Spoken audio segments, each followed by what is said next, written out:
Wan, kok aku nggak masuk di kabinet? Ya mana tahu aku, saya bilang gitu kan. Nggak tahu.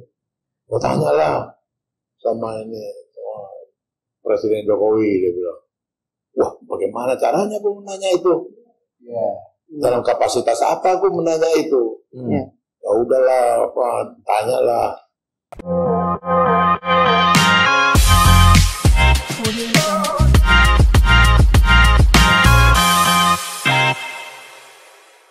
Berjumpa kembali di podcast Keadilan TV bersama saya Juanita Tirayo dan juga saya Arif Fadila, juga bersama narasumber setia kita, wartawan dan politisi senior, serta pemimpin redaksi majalah Keadilan, Bang Pandana Baban. Selamat sore Bang Panda. Selamat sore Bang Panda. Ini kita manggil abang, nanti di komen sama netizen nih. Iya, jadi kemarin di podcast yang lalu banyak yang komentar nih Bang. Kenapa panggilnya abang atau bapak? Kenapa nggak opung? Katanya kita masa dibilang nggak sopan Bang. Iya, nggak sopan banget. Sebenarnya saya kan orang Medan. Iya Bang. Abang itu sangat terhormat, sangat bagus, sangat tepat. Kalau opung itu lebih banyak omongan panggilan secara keadatan untuk kakek. Menolak jadi kakek. Menolak jadi kakek. Bukan, realitas sudah ada. Kakek kayak gitu, opung gitu. Iya. Jadi jaraknya jauh. Kalau abang itu dekat gitu lah. Kalau abang itu dekat berarti kita berdua memiliki kedekatan dengan Bang Pandana Baban. Jadi nggak apa-apa nih Bang, yang manggil abang aja. Jadi nggak apa-apa ya panggil abang. Untuk netizen nih. Kita nggak apa-apa panggil abang. Iya, nggak apa-apa panggil abang, itu artinya kami berdua ini memiliki kedekatan dengan Bang Panda. Jadi, nah bicara soal kedekatan nih, Bang Panda kan juga dekat ya dengan beberapa tokoh besar, bahkan salah satu tokoh yang berkuasa di negeri ini ya. Betul. Jadi memang ini Bang, ada satu cerita Bang. Apa namanya, di menterinya Pak Jokowi, ya kan? Ini ada satu orang yang very powerful ya. Very powerful. Urusan COVID, urusan G20, urusan apapun, ini diurus semua sama dia Bang. Iya betul. Namanya Pak Luhut Binsar Panjaitan. Atau juga biasa disebut Lord Luhut. Ya? Lord Luhut ya. Tapi kok aku pas waktu baca bukunya Abang nih Bang, ada hal-hal yang kayaknya menarik untuk diulik ya. Soal Pak Luhut ya, akhirnya pernah minta tolong sebagainya. Satu tema yang misalkan akhirnya saya penasaran gitu Bang, itu tentang Pak Luhut yang minta tolong pengen jadi menteri. Karena waktu itu Pak Jokowi nggak jadi menteri gitu. Pak Luhut yang dijegal oleh 3 senior. Kenapa tuh Bang? Bisa nggak diceritain kira Bang? Karena nama Pak Luhut nggak masuk sama sekali ya di susunan kabinet 2014-2019. Jadi waktu di bulan Oktober 2014 Presiden Jokowi mengumumkan nama-nama menteri kabinetnya, memang ada satu nama yang tidak masuk, yaitu Luhut Binsar Panjaitan, ya kan? Nah, Luhut ini sebelumnya dengan bendera Bravo 5 adalah di garda terdepan campaign untuk Jokowi, dan juga mempunyai hubungan kedekatan juga dengan Jokowi. Gitu loh. Lepas daripada cerita presiden, mereka punya hubungan pribadi. Ya, waktu Jokowi masih wali kota, terus kemudian salah seorang manajernya Jokowi kenal dengan manajernya Luhut, terjadilah interaksi, kemudian adalah kerjasama dari perusahaan mebelnya Jokowi dalam rangka rekayasa ekspor ke Eropa. Itulah awal, dari situlah awal mulai mereka berkenalan, berrelasi itu. Nah kemudian sewaktu nama dia tidak ada, Luhut mencari saya, ya kan, menemui dan minta tolong ke saya, ya. Itu kemudian minta tolong, Bang, kok aku nggak masuk di kabinet? Ya mana tahu aku, saya bilang gitu kan. Nggak tahu. Oh tanyalah sama Presiden Jokowi, dia bilang. Wah, bagaimana caranya aku menanya itu? Dalam kapasitas apa aku menanya itu? Ya udahlah, tanyalah. Aku memang sama dia sebelum resmi panggilan menteri biasa Hud, Panda, Lut kayak gitu. Iya. Aku ya keakraban kami berdua di situ. Nah kemudian itu terjadi di pertengahan di awal November. Awal November 2014 tuh. Iya 2014. Kemudian dia hubungi aku lagi. Mana? Udah ketemu nggak? Belum. Mau gimana caranya? Ya kau ngomong lah. Wah, gimana sih aku sampai nggak bisa masuk itu gimana? Gitu loh. Dia kayaknya penasaran dan dia apa itu merasa haknya dia apa wajar dan berhak dia. Oh tidak gitu. Iya. Apalagi Pak Luhut sebagai garda terdepannya yang mendukung Jokowi. Iya. Jadi kemudian saya pikir-pikir ya kasihan juga ya, artinya dalam arti kata ya kepada siapa? Saya disarankan dia kepada siapa lagi dia minta tolong. Terus dia bilang, udahlah Pak Anda lah yang bisa. Pak Anda kan dekat Jokowi. Pak Anda kan yang punya kemampuan untuk ini. Ya oke lah, aku akan cobalah. Gitu. Jadi setelah aku berusaha berbagai cara, berhasil aku ketemu dengan Jokowi, Presiden Jokowi. Itu sudah di akhir November. Di akhir November. Ya pertengahan November lebih. Terus, kenapa Mas? Itu friend, aku bilang friend aku. Kok nggak masuk kabinet? Siapa gitu? Luhut, aku bilang. Kenapa nggak masuk? Waduh Mas Panda, nggak banyak penolakan terhadap dia. Dari siapa? Ibu Megawati nggak setuju. Dia masuk. Terus Pak JK Yusuf Kala nggak setuju. Terus Surya Paloh nggak setuju. Gitu. Ya, bayangkan itu, ya, 2 pimpinan partai, ya, dan 1 wakil saya, dua ketua umum partai. Waduh, Mas, itu saya tahu dengan Megawati itu kan ketua umum partaiku, ya kan, dan Luhut itu kan Golkar, ya tuh. Kenapa abang bantu bang tadi bang? Maka itu punya partai. karena teman gitu loh, karena perasaan teman. Sebenarnya aku mengambil risiko yang tinggi sebenarnya.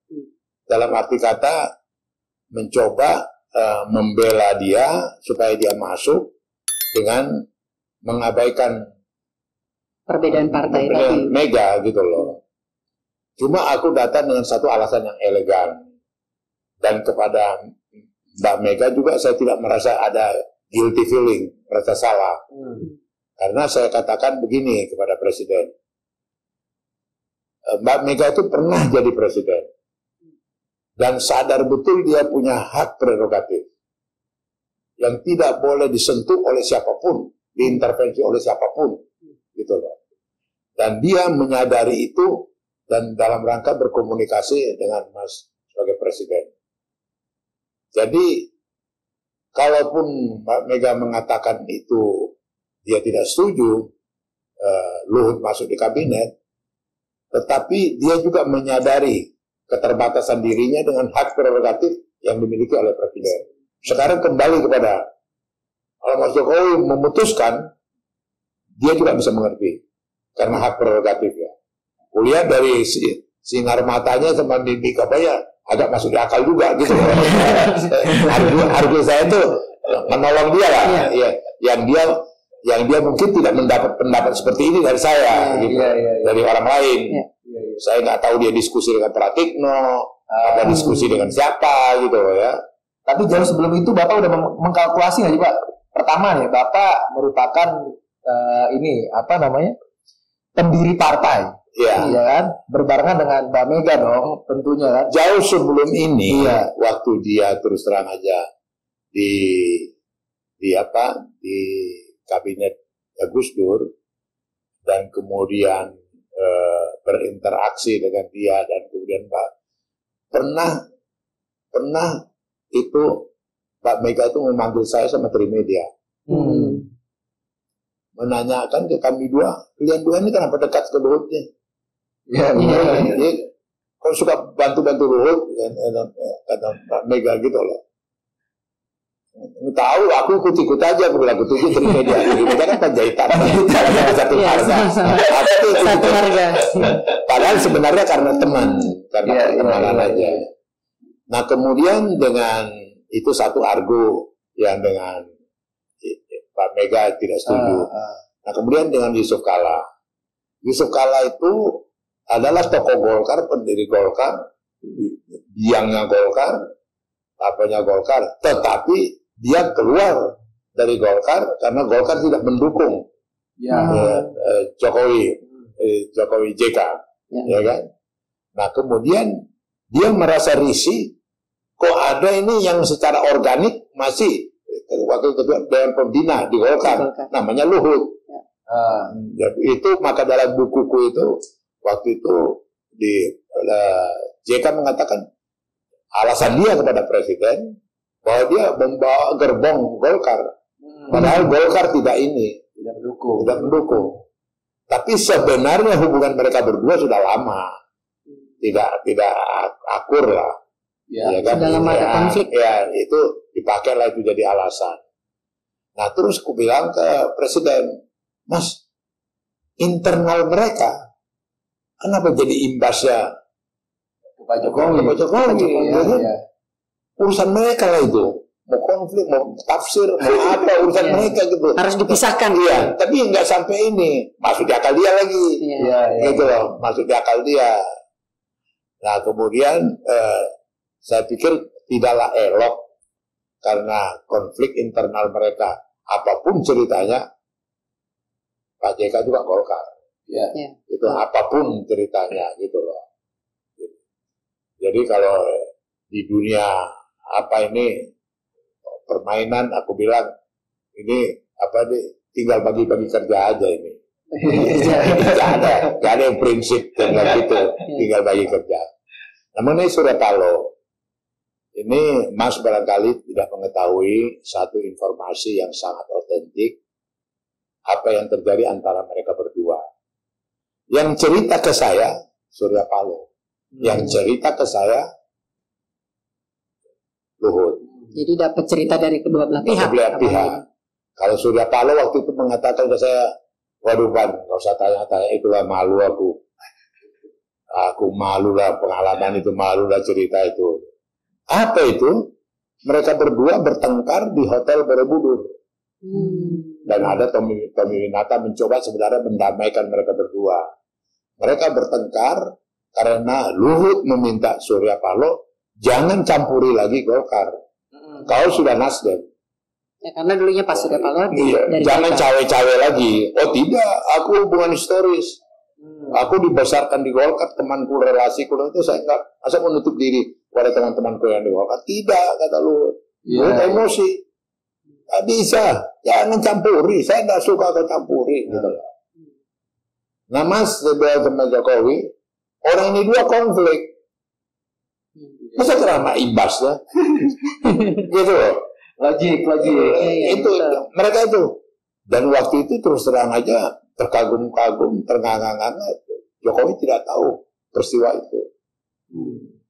Jadi sebenarnya inilah orang-orang yang berada di sekitar ring satunya Mas, saya bilang di antar mereka itu sendiri itu ada konflik yang begitu. Tapi itu Surya Paloh sama apa namanya, Paloh itu apa pengen pukul-pukulan nggak sih Pak? Apa cuman adu argumen aja? Ya, adu mau fisik lah, mau sampai mau itu kalau dengar ceritanya, kalau dengar ceritanya. Saking sudah emosinya itu. Ya setelah Surya cerita aku tanya Luhut, gitu loh. Kenapa Beban? Kau diceritain sama aja apa gitu? Bukan lagi ceritain sampai siapa, betul nggak itu terjadi gitu. Oh dia mau apa, nyampur-nyampur Golkar, dia tidak Golkar kayak gitu, begini gitu. Ya. Apa dia campur-campuri Golkar lagi gitu. Saya nggak suka itu dia ini. Nah aku ceritakan lah itu ke Jokowi. Nah silakan Mas punya pertimbangan, proporsinya Mega begini, proporsinya JK begini, sekarang proporsinya ini. ada urusan mereka pribadi yang kemudian terimbas ke Pak Jokowi. Saya keberatan dong, dia bilang gitu. Iya, betul. Saya keberatan dong. Jadi ya terserah lah. Udah Mas Panda, nanti kasih tahu Luhut, sabar dia, sabar itu aja. Jadi apa nanti kalau ku jelasin ini ke dia, kasih tahu aja, sabar. Kesabaran itu dia nantilah sampai tanggal 31 Desember. Waktu itu Laksamana Ade dilantik jadi Kasal. Waktu dilantik, nah disitulah gayanya Jokowi ini.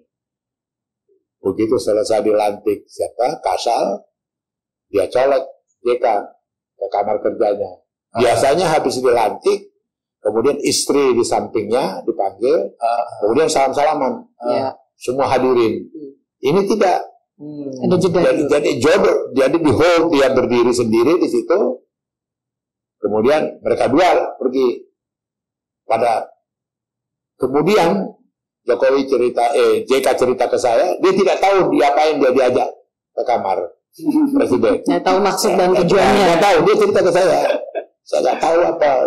Kita ngobrol-ngobrol aja hampir setengah jam gitu loh. Sementara ngobrol-ngobrol begitu, selesai datanglah Luhut dengan istrinya. Sudah pakai kebaya, dia udah pakai jas, sudah pakai dasi. Siap untuk dilantik. Dan kemudian datang Jokowi ngomong ke JK. Ini yang kita tunggu sudah nyampe, gitu kan. Ayo. Gimana reaksi Pak JK saat itu? Ya dia agak cerita ke aku, tapi ya dia di luar dugaan dia lah. Kita bisa membayangkan kayak Pak JK terbingung-bingung. Iya. Terus dibacakan apalah sekretaris presiden, Kepres membentuk kepala staf kepresidenan institusi baru. Dibacakanlah keputusan presiden mengangkat Luhut jadi kepala staf kepresidenan. Itulah awal masuknya dia ke kabinet. Sebenarnya mau dibilang kabinet yang benar juga itu belum institusi, itu masih institusi baru gitu loh. Ya, tidak bisa dikatakan setingkat dengan menteri. Iya, gitu loh. Tapi Bang Luhut itu ini Pak, Pak Luhut itu pernah tahu nggak cerita macam begini Bang? Abang yang disemprit Bu Mega misalkan, atau misalnya abang yang ketemu Pak Jokowi dan sebagainya. Kalau cerita dengan Jokowi aku ceritakan ke dia. Argumentasi dengan itu. Tapi ya biasa lah gayanya siapa Luhut. Hebat juga kok ya benar gitu. Ya kamu katakan gitu ya. Wah, apa ya? Jadi kau ceritakan aku dengan sudah Pak Luhut. Kayak gitu-gitu aja. Hanya komen-komen begitu aja. Wah, aku nggak sangka Pak. Sampai sejauh itu kau cerita gitu loh. Nah kemudian dari argumentasi itu, dan kemudian dilantiklah dia jadi kepala staf kepresidenan. Nah, di situ kulihat stylenya Jokowi itu soft, pelan, gitu santun dan tidak membuat goncangan gitu lah. Masuklah, itulah intro awalnya Luhut masuk dalam inner circle. Bahkan sampai wakil presidennya aja nggak tahu ya. Iya. Dan mungkin Bang jarang orang tahu Bang bahwa kekuasaan Pak Luhut hari ini, kalau misalnya akhirnya mendengar cerita Abang dan ada di buku Abang gitu ya, itu Abang di balik itu gitu Bang. Jadi di balik kekuasaan Pak Luhut hari ini ada Abang Panda Nababan. Itu kebetulan aja. Kebetulan. Satu tema lagi Bang, ini Bang yang aku menarik, yang soal akhirnya macam Hollywood itu Abang pertemukan dengan Purnama Yusgiantoro, SDM di zaman SBY. Jadi waktu itu Bang Luhut, ya sedikit saya baca buku Abang itu, katanya Pak Luhut itu pengen ketemu Menteri SDM nggak bisa-bisa. Susah banget. Jadi setelah dia kan sempat menteri 2001, habis Dubes dia menteri di zaman Gus Dur. 2001 sudah itu dia nggak menteri lagi. Praktis dia 13 tahun tidak ada punya jabatan apa-apa. Ya kan? Ya, sampai dia 2014 yang tadi masa kepresidenan. Nah dalam tenggang waktu itu, dalam bisnis dia itu dia dia betul-betul berusaha untuk survival. Ya. Nah, tadi yang cerita di buku itu ada cerita kayak cerita Hollywood. Itu Abang kan jadi sutradara gitu Bang. Dia yang mengatur pertemuan itu. Dia mau ketemu dengan Menteri SDM Purnomo Yusgiantoro. Nah, dia udah berapa kali berusaha untuk ketemu, tidak berhasil. Dia mau lihat terima, tidak berhasil. Memang dia cerita ke saya, dia lagi mau berusaha tambang di Kalimantan Timur. Bisnis. Dan kemudian waktu itu sangat populer industri listrik, pembangkit listrik di backup sama tambang batu bara. Gitu loh. Jadi gitu. Nah, itulah dulu itu cikal bakal dia sekarang yang begitu besar, dia punya toba baranya. Ya kan, yang sekarang ini. Nah, dia cerita ke saya sudah berapa kali mau ketemu dengan Purnomo, tidak berhasil. Tidak ini. Terus cobalah Panda. Loh, aku bukan di komisiku. Aku komisi 3, dia bilang, udahlah Panda, kau bisa lah, mengapa dia, gitu kan. Kan ada relasi-relasi yang lain, ya kan. Ibarat kata, orang Golkar yang di komisi 4, ya bagian pertambangan, atau bagian apa lagi. Oh, enggak lah, man, kau lah, kata dia kan. Kau lah, nah, memang waktu aku coba katakan itu, pernah singgung. Kebetulan peran saya menjadi begitu sangat fleksibel. Peran saya sekretaris fraksi. Jadi interaksiku tuh intens ke menteri-menteri yang lain, ya kan. Bahkan Yusuf Kala sendiri itu sering menelepon saya, minta pendapat saya tentang keputusan-keputusan yang di DPR. Sampai sering saya bilang ke Pak Yusuf Kala, saya bukan ketua fraksi Andi Matalata. Beda partai ini, beda partai. Kan, begini, gimana beliau? Wah, Pak Panda, kalau udah Pak Panda yang putusin semua ikut itu. Semua makhluk. Itu pengakuannya Pak Yusuf Kala gitu loh. Nah, Luhut lihat mungkin aku punya pengaruh, punya bisa itu. Nah, putarlah akal kayak cerita Hollywood. Kayak sutradara Hollywood. Aku sewalah, aku ajaklah Purnomo makan siang di restoran Jepang, Sumere. Di Grand Hyatt. Grand Hyatt, tapi aku ambil kamar. Ya, itu kan ada ruang terbuka, ada untuk ini, aku ambil yang kamar. Private lagi. Ambil private room. Setelah itu, aku bocorin lah, aku telepon lah. Kami di private room sekian, datanglah. Wah, gimana gue? Udah datang aja, saya bilang dulu. Datang nanti, buka pintu, pura-pura kaget. Pura-pura kaget. Sampai ekspresinya aja diatur. Iya, ekspresi betul. Pura-pura kaget, dan tidak sangka aku ada dengan menteri. Terus gimana? Dia nggak, udahlah, percaya sama saya lah, saya bilang gitu. Lu datang aja. Ya kira-kira setengah jam lagi lah, saya bilang gitu. Ya kan, kami pesanan makan, udah ini. Jadi pintu dibuka. Dia mukanya apa?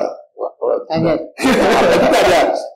Pintar juga lu udah action ya. Mantap betul. Mantap betul. Mohon maaf Pak, saya nggak sangka Pak Panda. Oh ini silakan, duduk sini, aku bilang gitu. Pak Menteri, ini teman aku, Luhut Panjaitan, aku bilang kan. Oh iya. Duduk, udah pesan apa? Apa? Gindara apa? Ini apa? Pesan lah makan. Wah, gitu ya, kata ya. Iya, ikutlah makan. Pesan dia lah makan, ikutlah makan. Udah itu ceritalah mengenai Kalimantan Timur, bahwa dia proses, sudah di tingkat dirjen, sudah ini. Aku biarilah dia ngomong terus mengenai ininya. Terus aku bilang, Mas, ini teman baikku. Nanti kalau kapan-kapan kasihlah waktu. Nanti kalau minta waktu sama Pak Menteri, gitu loh. Jadi nggak usah aku ikut ambil peran lagi. Pembuka jalan aja, Bang. Pak Menteri tahu, Bang, bahwa Pak Luhut datang? Enggak. Oh, abang jebak juga. Sutradara Hollywood terus. Saya khawatir dia tolak. Iya. Karena pengalaman berapa kali dia nggak mau Nggak ketemu. bisa ketemu. Nah, aku putar akal. Bagaimana caranya sampai nggak bisa ditolak? Iya. Gitu loh. Karena kalau sudah bertemu seperti itu, kalau nolak juga Udah sukar, ya. iya udah sukar. Itu betul-betul ya kayak adegan Hollywood lah. Dan aku kagum mimiknya Luhut. Klop gitu loh. Dia datang, waduh, Pak Panda ada tamunya. Udah nih Pak Menteri. Udah, silakan duduk. Udah. Itulah cerita pada waktu itu. Baru setelah itu Pak Luhut akhirnya Ya lancar lah.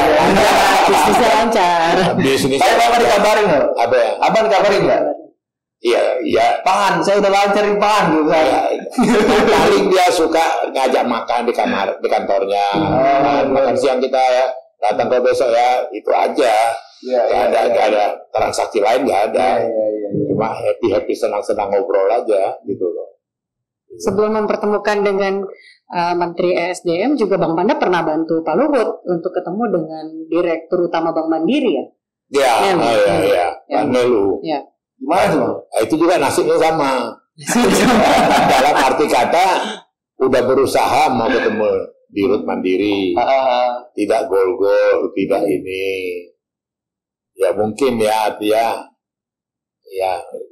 nggak begitu perhitungkan lah, gitu loh, dia nggak begitu utamakan lah, ngeluh lah ya, Luhut sama saya. Oh kenal itu, ngeluh. Susah kali ketemu sama dia tuh katanya. Kenapa Pak? Enggak, kita ada pengajuan kredit untuk Kiani yang mau kita ambil over yang Bob Hasan punya di Kalimantan. Terus sampai sekarang belum ada balasan, belum ada jawaban, belum ada respon. Direksi-direksinya bilang tergantung dirut gitu. Iya. Terus gimana gitu ya? Nah kebetulan saya juga disitulah mungkin relasi saya dalam hubungan waktu saya sebelum di DPR itu jadi wartawan. Jadi banyak jaringan tuh di saat lalu belum jadi orang. Masih direksi biasa gitu loh. Kemudian ketemu lagi setelah dia dirut gitu loh. Terus aku datangilah Pak Nelu, ini ada temanku Luhut. Iya, mau kalau boleh ketemulah. Ya udah ada, memang masuk apanya dia. Tapi saya pelajari dulu lah, saya ini dulu. Ya kalau boleh tolonglah kasih waktu. Kita ketemu. Nanti kita ketemu di Hilton lah. Undang gitu. Jadi aku sewalah kamar di Hilton, suite room. Ya kan? Aku kasih tahu jamnya, jam-jam longgar gitu, jam 2, jam 3. Aku suruh siapa standby, Luhut di situ. Aku ambillah Pak Nelu, jemputlah dia. Pak Nelu jemput, sama-sama lah kami ke Hilton. Sudah ada Luhut di kamar itu. Ngobrol. Kira-kira nggak sampai 2 minggu kemudian datang lagi Luhut. Ketemu lagi dengan Nelu. Prabowo mau ikut. Kenapa? Prabowo kan join aku katanya. Aduh, dengan pertemuan 1 kali itu udah langsung sendirilah, nggak usah pakai aku lagi. Udah susah lah. Gitu ya. Kita udahlah Panda, kau bantulah. Gitu kan. Aku bikin lagi adegan di Hilton lagi. Cuman saya bilang, kalian dua jenderal, kau pasuk lagi. Jangan tekan-tekan itu Pak Nelu, orang baik itu bilang. Iya, ada di buku Abang. Abang mewanti-wanti supaya Pak Luhut dan Pak Prabowo tidak memaksa ataupun menekan. Iya, karena bayangan Nelu itu kan jenderal. Iya kan, bukan orang bisnis. Iya kan, kalau nggak di ini nanti. Nah, ini kan atau memang sebelumnya pernah menekan kali Bang? Gak ada ya, sensitif lah. Image saya itu kan sensitif lah, itu aja. Saya kan harus jaga Pak Nelu juga, gitu. Saya harus ingin dia, gitu. Ketemulah sukses lah pertemuan itu. Ada hampir 1 jam kita diskusi. bahan-bahan materinya apa ini, teknisnya gimana. Kemudian nggak ada kabar berita. Hilang. Satu ketika udah keras-kerasnya sebulan 2 bulan, ketika ketemu Pak Nelo. Ketemu Pak Nelo. Udah ya, Bang Panda ya, dia manggil abang sama saya. Udah Bang Panda ya. Ya, yang mana? Temanmu yang itu Pak Luhut. Oh iya. Jadi baru aku yang salah, minta maaf gue lagi. Tahu pun aku enggak. Iya. Udah. Wah itu gak enak banget dong, Pak Tanya lu Bang. Abang gak enak banget dong. Loh iya, aku kan seharusnya baru ketemu lah, terima kasih. Karena abang nggak tahu, jadi abang juga nggak bicara apa-apa. Jadi aku bilang sama Luhut, rupanya udah cair. Kok nggak cerita? Wah ini lagi ribut sama Prabowo gitu kan. Akhirnya mereka pecah kongsi. Ya udahlah, lagi ribut sama Prabowo gitu. Tapi itulah pengalaman saya. Akhirnya saya ditegur halus lah, aneh lu gitu loh. Iya. Ini perjalanan panjang pasca Pak Luhut jadi menteri zaman Gus Dur gitu Bang ya. Berarti banyak banget minta tolong ke abang Bang. Ya. Katanya ini Bang, katanya pernah minta tolong ketemu sama Tommy Bang. Tommy Winata. Betul itu Bang. Tommy. Iya, Pak Luhut itu pernah minta tolong ketemu Pak Tommy gitu. Itu cerita dari mana itu? Memang nggak tertulis di buku abang, memang nggak tertulis. Dari ini Bang. Jadi Tommy ini kan sahabatku, sahabat baik. Zaman dulu dia kontraktor, aku pakai skuter, dia masih pakai skuter. Wartawan Sinar Harapan, jadi teman lama lah. Jadi banyak suka dukanya sama Tommy. Nah dalam perkembangan bisnis dia yang begitu maju, yang sophisticated, relasi-relasi dia dengan para jenderal-jenderal, terutama yang jenderal pensiun itu baik sekali. Komisaris utamanya, komisaris dia di Harta Group, itu kayak. Nah satu ketika Luhut tanya saya, Pan, kau kenal Tommy? Bilang kenal. Kenal baik ya? Iya.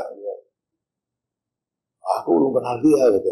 Terus gimana? Ya kenalkanlah aku ke dia gitu kan. Ya untuk apa saya bilang? Ya perlulah aku kenal sama dia. Masa dengan jenderal lain aja? Masa ya oke lah. Nantilah sebab saya atur. Aturlah. Datanglah kami ke Hotel Borobudur, lantai 28, di Hotel Borobudur, kantornya Luhut. Saya bilang sama Tommy, Tom, ini kau kenalan dulu, namanya Luhut Panjaitan. Gue bilang, jenderal nih, gue bilang kan. Ya apa? Ini orang penting loh, satu ketika dia jadi orang penting loh. Satu ketika jadi orang penting loh. Dan omongan Bang Panda itu terbukti. Iya bang, kata Tommy.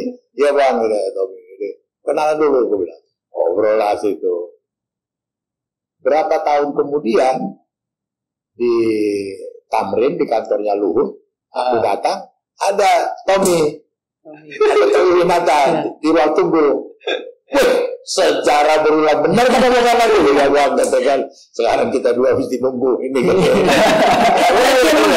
Dia menghadap. Itu betul-betul betul-betul di luar dugaan. Iya. Di luar dugaan. Aku kan benar kan ngomongku jadi orang penting lagi. Itu pengalaman sama Tommy itu. Iya bang, salah satu cerita yang aku pengen tanya juga nih ke abang nih bang. Jadi Pak Jokowi ada pernah ziarah ke istri abang waktu itu bang. Ke makam ya. Waktu itu katanya bang. Iya ziarah. Berarti kan ini apa namanya? Abang rumah jauh banget lagi di si borong-borong pojok banget bang ya. Ya, akhirnya Pak Jokowi datang ke situ. Danau Toba lah, Danau Toba.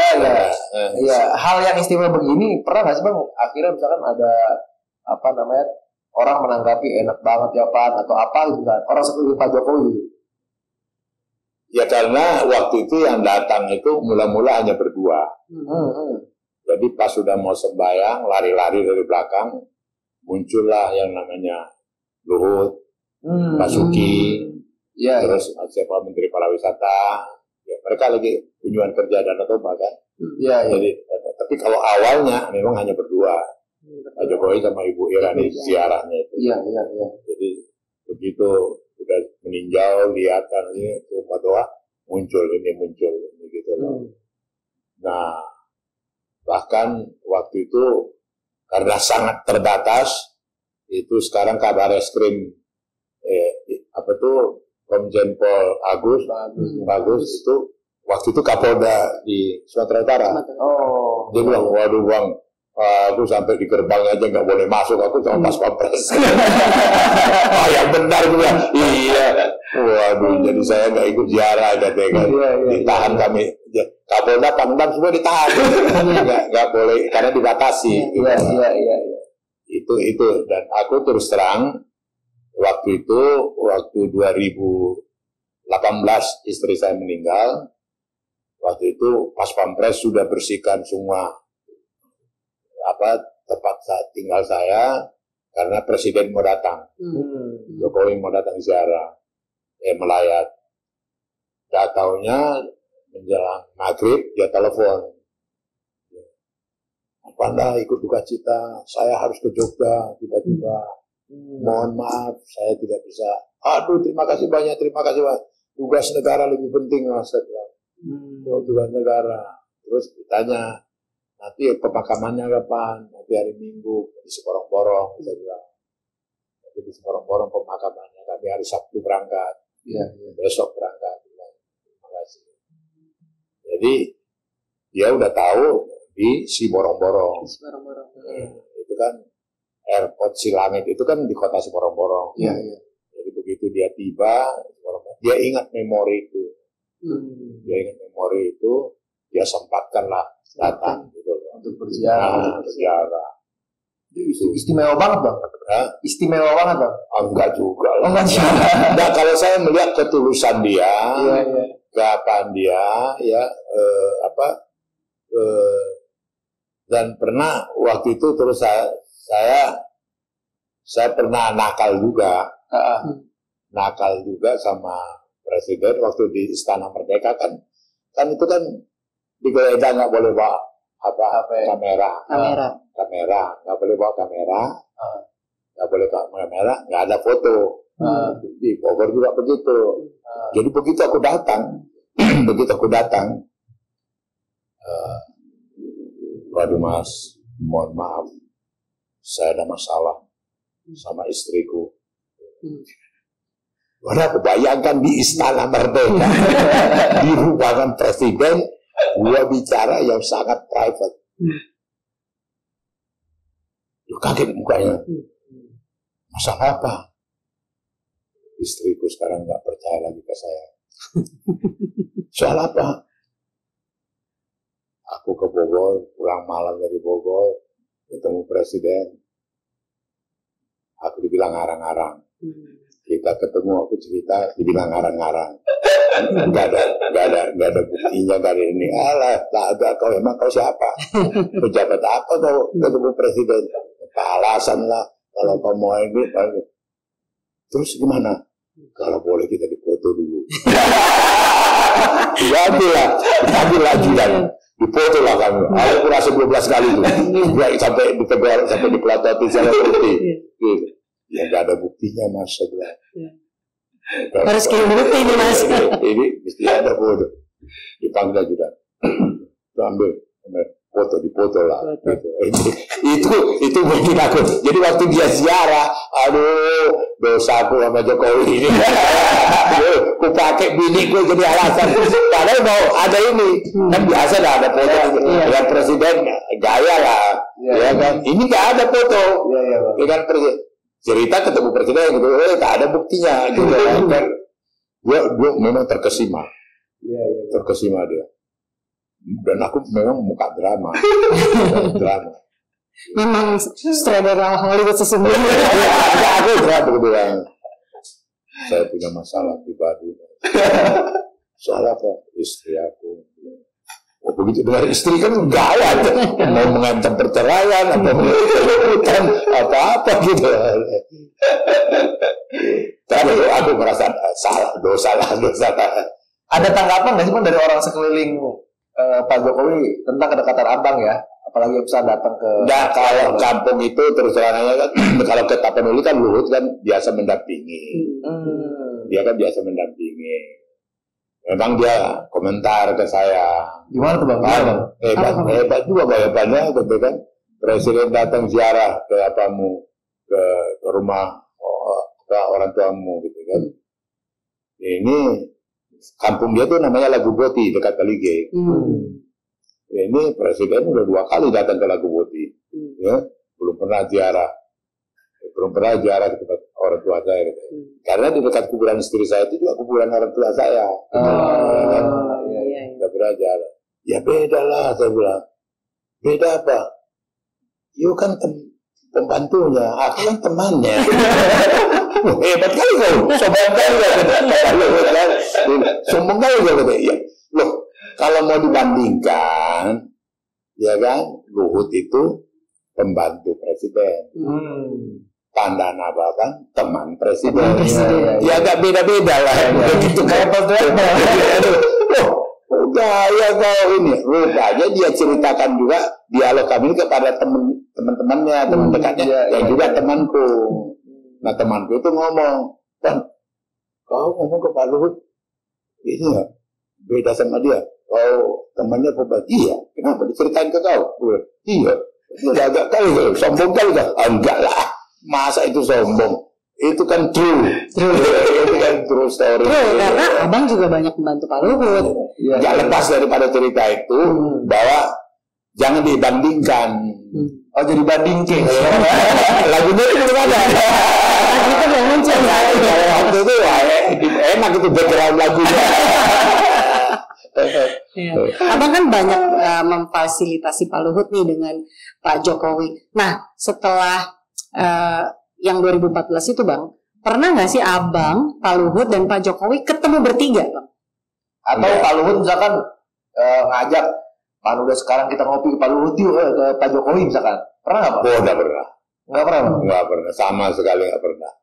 Padahal kan yang memfasilitasi Abang Bang. Iya Bang. Awal mulanya. Ya gitulah jalannya sejarah. Ya sebenarnya ya indah sekali. Kalau one day satu ketiga atas inisiatif dia loh. Iya. Ya, Pan, kita ngomong bertiga. Aku udah minta waktu. Atau Pan, kau udah lama gak ketemu presiden. Ketemulah. No. Nggak pernah. Ya, itu jauh panggang dari api. Jauh panggang dari api. Tapi Abang sendiri sekarang masih sering berkomunikasi dengan Dengan siapa? Dengan Pak Luhut. Udah jarang, susah. Tapi aku dihibur oleh satu adikku. Kalau makin tinggi penting jabatan orang, makin sulit ditemui. Makin sulit berkomunikasi. Itu adikku. Makin kaya orang, makin pelit. Jadi ada yang ngajari saya tuh orang kaya di Indonesia. Namanya Murdaya Po. Dia ajarin aku, Pan, kita harus pelit Pak kalau mau kaya. Gitu. Wah ingat betul lah gitu. Itu 10 tahun yang lalu tuh diajarin aku. Kita harus pelit kalau mau kaya gitu. Iya. Jadi ternyata aku rupanya belum kaya, masih keluar duit. Masih gampang dihubungi lagi ya. Iya. Jadi itu. Nah kembali ke dia nggak begitu apalah hubungan nggak. Biasa-biasa aja. Kapan terakhir kontak Bang? Udah 2-3 bulan yang lalu apa. Tapi pada waktu-waktu yang lalu kalau saya misalnya ada kesulitan untuk susah hubungi Prabowo, dia bantu teleponin. Misalnya dengan siapa dulu waktu masih 5 tahun yang lalu Rini, dia kan pengen ketemu sama dia, dibantuin. Dari segi friend, ada satu menantu abangku, Kopassus, dulu dia Intel, detasemen Intel di Maluku, Panglima yang sentimen, dibenamkan dia di sana, dibikin di bagian apa itu kekaryaan, minta Luhut minta bantu, diselamatkan Luhut lah itu. Sekarang sudah kembali ke Cijantung. Adalah beberapa yang ini. Abang udah tolong. Iya, tapi kalau pukulan-pukulan besar seperti yang aku lakukan ke dia, atau kemudian sejumlah keuntungan yang dikasih, itu enggak ada. Iya. Dan saya juga tidak berharap. Ya udah nating tulus aja gitu Bang ya. Iya. Ya enggak, yang penting persahabatan. Friend gitu. Aku bisa maklum lah kesibukan dia. Aku bisa apa dia gitu. Jadi pernah yang terakhir aku pernah kritik Kapolda Sumatera Utara Aku kasih tembusan kritikku itu ke dia. Dia bela itu Kapoldanya. Iya kan. Ya ini. Bukan bela abang. Enggak, dia Kapoldanya. Dia bela Kapoldanya. Nah, artinya masih komunikasi. Masih komunikasi namun sudah jarang-jarang. Iya. Kalau telepon apakah langsung diangkat, Bang? Enggak juga. Enggak juga. Enggak, memang karena aku terhibur dengan itu. Digumtari tuh kan. Iya, makin penting, makin susah. Ya. Aku juga telepon gampang telepon orang. Kadang namanya enggak ada, aku angkat gitu loh. Itu belum ciri-ciri orang penting. Padahal abang ini berperan penting ya. Iya. Tapi gimana bang perusahaan abang? Perasaan abang terhadap Pak Luhut? Artinya yang abang bantu ternyata jadi orang penting gitu bang? Iya. Ya ada kebanggaan lah, kegembiraan. Karena kan adik-adik dia juga saya kenal baik. Iya. Ada juga wartawan adik dia, ya kan? Saya kenal baik. Jadi ada kebanggaan lah. Terlepas akhirnya komunikasi jarang atau sebagainya. Terus terang aja ada tokoh-tokoh Batak yang peduli kepada daerahnya. Terus terang aja bedanya Jenderal Panggabean dengan Jenderal Yusuf. Jenderal Yusuf itu peduli betul dengan Makassar. Sampai bikin Islamic Center segala macam. Panggabean tidak ada monumen. Tidak ada sesuatu yang ditinggalkannya, yang diingat turun-temurun. Nggak ada. Padahal begitu powerful dia. Nah, Luhut sudah membuat itu. Gitu loh. Dia bikin sekolah yang sangat teladan, bagus sekali. Dia betul-betul peduli dengan pembangunan sekitar Danau Toba, intens gitu loh. Dia legend lah. Dia kasih legend ya. Tapi yang sebelumnya banyak jenderal orang Batak yang punya kemampuan relasi dengan tukang-tukang, dengan boher-boher, enggak diapakan gitu. Kalau seperti Pak Yusuf, bukan main itu. Yang di Makassar itu rumah sakit, Islamic Center, apa segala macam, legendaris gitu. Nah, saya lihat Luhut, dan itu pernah kami diskusi sama Luhut. Membandingkan itu dulu pernah.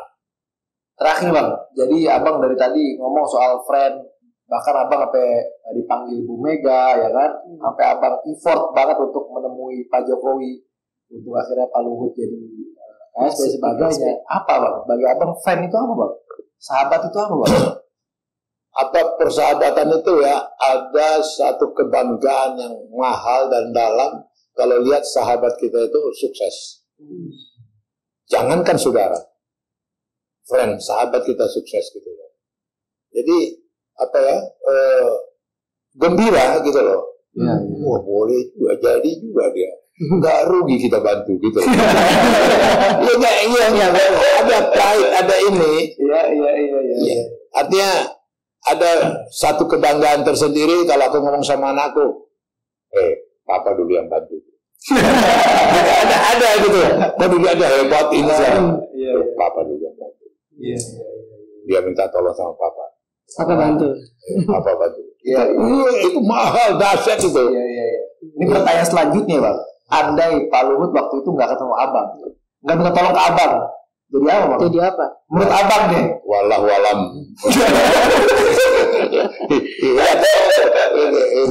Aku nggak bisa menduga itu. Iya. Nggak jadi KSP mungkin kan? Karena dijegal oleh 3 orang. Pokoknya aku merasa bergembira. Dia minta tolong ke saya tidak masuk kabinet. Sekarang dia masuk di kabinet. Ada kendala 3 jagoan. Ketua umum Partai Nasdem, ketua umum PDI Perjuangan, dan wakilnya Yusuf Kala Presiden menolak siapa Luhut masuk di kabinet. Pekerjaan berat ini bang. Ya enggak ada.